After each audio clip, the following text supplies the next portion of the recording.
Sauvés du naufrage. Qui nous séparera de l'amour de Christ? Romains 8, 35.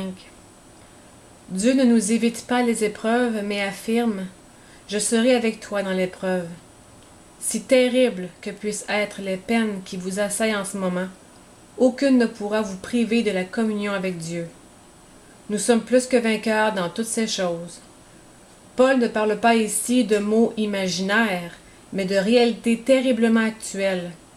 Il proclame que nous sommes plus que vainqueurs au milieu des épreuves, non par notre ingéniosité, ni par notre courage, ni par quoi que ce soit d'autre que notre communion avec Dieu en Jésus-Christ.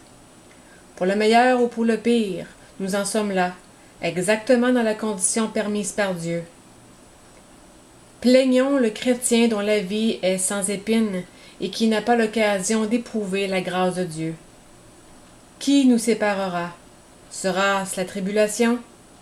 La tribulation n'est jamais une chose glorieuse, mais laissez-la être ce qu'elle est. Épuisante, exaspérante, fatigante. Elle ne peut nous séparer de l'amour de Dieu.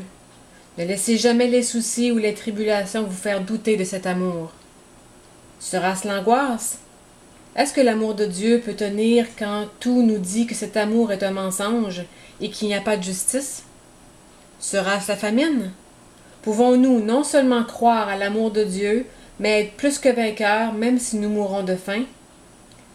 Ou bien Jésus-Christ est un trompeur et Paul a été berné, ou bien il arrivera des choses extraordinaires à celui qui s'accroche à l'amour de Dieu, quand tout semble le démentir. Le raisonnement logique ne compte plus pour lui.